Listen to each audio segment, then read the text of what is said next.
নমস্কার, আপনারা দেখছেন সাউথ বেঙ্গল নিউজ। আপনাদের সাথে আমি দেবাশিস। সালানপুর ব্লকের তৃণমূল কংগ্রেসের পক্ষ থেকে আদিবাসী সম্প্রদায়ের বাদনা উৎসব উপলক্ষে বস্ত্র বিতরণ অনুষ্ঠানের আয়োজন করা হয়, যেখানে উপস্থিত ছিলেন বারাবণীর বিধায়ক তথা আসানসোলের মেয়র বিধান উপাধ্যায়। এদিন প্রথমে আল্লাডি এমএসকে স্কুলের ময়দান প্রাঙ্গণে সালানপুর, দেদুয়া, আল্লাডি ও বাসুদেবপুর জেমারি পঞ্চায়েতের আদিবাসী মহিলাদের হাতে নতুন বস্ত্র তুলে দেন বারাবণীর বিধায়ক তথা আসানসোল পৌর নিগমের মেয়র বিধান উপাধ্যায়। তারপর তিনি মালবহাল ফুটবল ময়দানে রূপনারায়ণপুর ও আচরা পঞ্চায়েতের আদিবাসী মহিলাদের হাতে নতুন বস্ত্র তুলে দেন। তিনি জানান, আগে বছরের থেকে দ্বিগুণ মানে মোট ৬,০০০ নতুন শাড়ি বিতরণ করা হলো। লক্ষ্য একটাই, বাদনা উৎসবে যেন মহিলারা নতুন বস্ত্র পরতে পারে। তাছাড়া এদিন অনুষ্ঠানে উপস্থিত ছিলেন জেলা পরিষদের কর্মাধ্যক্ষ মোহাম্মদ আরমান, সালানপুর পঞ্চায়েত সমিতির সভাপতি কৈলাস প্রতিমণ্ডল, সহসভাপতি বিদ্যুৎ মিশ্র, সালানপুর ব্লক তৃণমূল কংগ্রেসের সহসভাপতি ভোলা সিং, ব্লকের SC/ST সেলের সভাপতি জয়েশ হাসদা সহ আরও অনেকেই।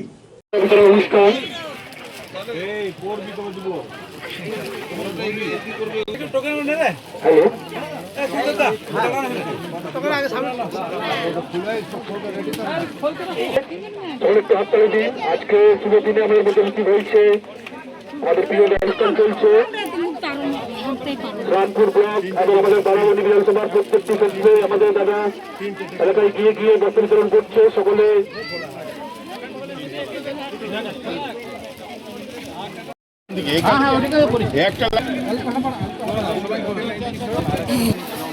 ছিঁড়ে দেবো, ছিঁড়ে দেবো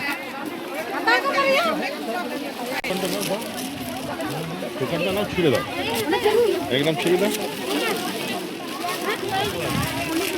বেরিয়ে যাও। আপনার বিধানসভা অঞ্চলে সালানপুর এবং বারাবণীর বিভিন্ন জায়গাতে শাড়ি বিতরণ করছেন, বস্ত্র বিতরণ করছেন।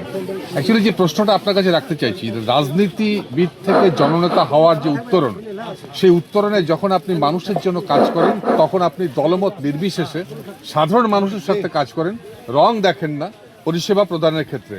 এই যে আপনার যে এই যে রাজনৈতিক যে অভিমুখটা, যে জননেতামূলক অভিমুখটা, এটার ইন্সপিরেশনটা কোথায়? প্রথমত হচ্ছে আমার স্বর্গীয় বাবা মানিক উপাধ্যায় এবং আমাদের নেত্রী মমতা বন্দ্যোপাধ্যায় এবং আমার নেতা অভিষেক বন্দ্যোপাধ্যায়, তারা যেভাবে তাদের যতগুলো সরকারি প্রকল্প আছে বা আমাদের নেতা অভিষেক বন্দ্যোপাধ্যায় যখনই যেখানে যান সেখানে কোনো পার্টি নয়, যে ওনাকে ফোন করেছেন বা ওনার সাথে কথা বলেছেন, কোনো অসুবিধার কথা বলেছেন বা জিজ্ঞাসা করেননি তিনি তৃণমূলকে ভোট দিয়েছেন কিংবা তৃণমূল করেন কিনা। সাধারণ নাগরিক যে আছে তাকে পরিষেবা দেওয়াটা কর্তব্যের মধ্যে বর্তায়।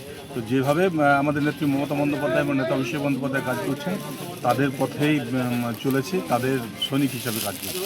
ক্রমশ বাড়ছে আসানসোল শিল্পাঞ্চলের আর্থিক এবং সামাজিক পরিসর।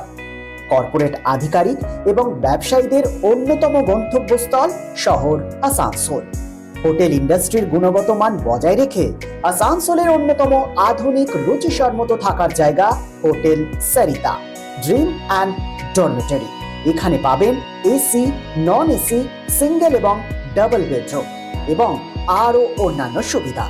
Hotel Sarita 69 GT road near Reliance jewels, ভাঙ্গা পাঁচিল, আসানসোল 3।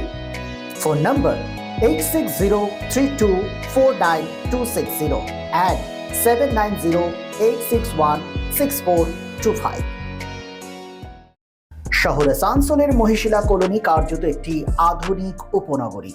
আবাসন শিল্পের চাহিদা মেটাতে ক্লাসিক রিয়েলটরস আরও একটি প্রকল্প, তপতি এনক্লেভ G+5।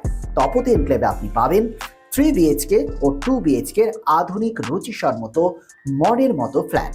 বিশাল কম্পাউন্ডে রয়েছে গার্ডেনিং থেকে শুরু করে parking plaza, 24x7 lift, electric, water service and many more. সবুজ প্রকৃতির মাঝে দূষণমুক্ত পরিবেশে নির্মিত হচ্ছে Tapati enclave. Tapati enclave Shimultala beside wax museum, 1 number Mahishila colony, Asansol. For more details contact 8391909997 and 9735120 312।